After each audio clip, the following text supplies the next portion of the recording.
next question. D. Boudreau is asking thoughts on the Northern Alliance. So Armin, just take this one and then we'll move just really quickly. Northern Alliance. Well, I don't know how to do this very quickly because it's very fascinating. So, okay. So because we're still only halfway through the patron questions, by the way.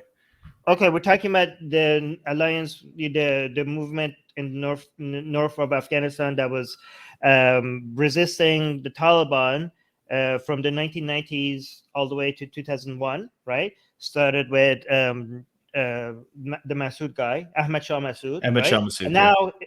And now it's back again with his son. So the story behind Taliban before the 2001, before the 9/11 attacks, OU had control over almost all of Afghanistan, but not all of Afghanistan, only almost all of Afghanistan. 10% of Afghanistan, which was in the northern part, was under the control of this Northern Alliance, which is interesting. This is also a tribal war because Taliban is a Pashtun, ethnically Pashtun group, and the northern resistance, Northern Alliance, is a Tajik group. The interesting thing is that the leader of this group, the founder of this group, was assassinated 2 days before 9/11. 9/11, yeah.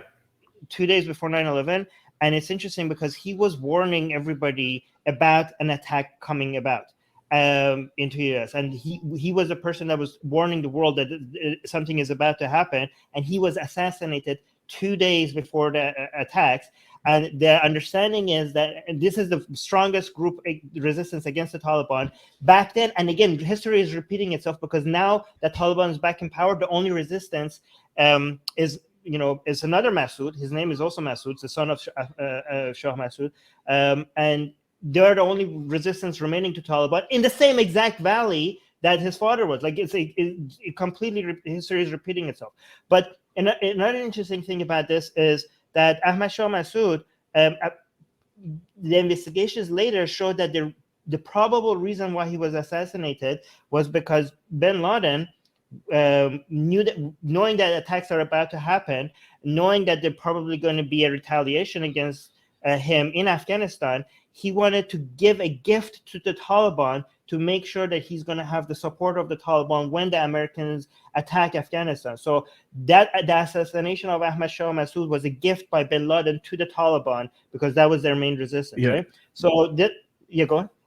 No, I was going to say Ahmad Shah Massoud and bin Laden also trained together, right? During the Mujahideen time, they were trained together. They fought against the Soviets together. So Ahmad Shah Massoud also had a lot of knowledge about, the caves and the underground networks and everything in Afghanistan. And there was a fear that when the U.S. came in, and they retaliated, then he could ally with them and he could give them a tactical advantage in the war as well. So there were several reasons why his assassination was, where they had to do it before 9/11.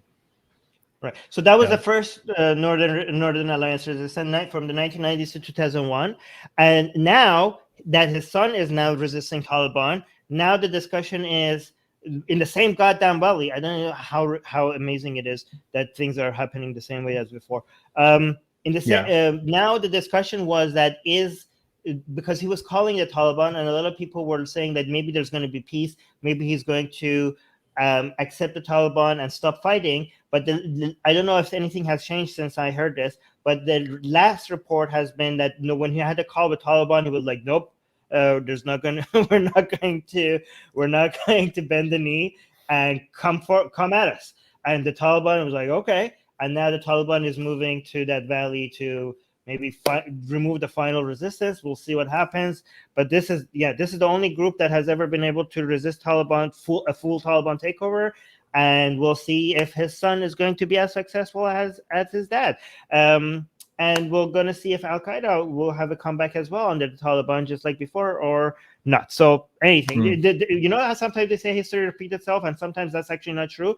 This one is such a mirror image of all of those things that is actually kind of scary. Hey guys, if you want to join these streams live, get your comments and questions read by Ali and Armin and the guests, and most importantly, to get full access to the full video versions of all these episodes, become a patron. Link in the description below.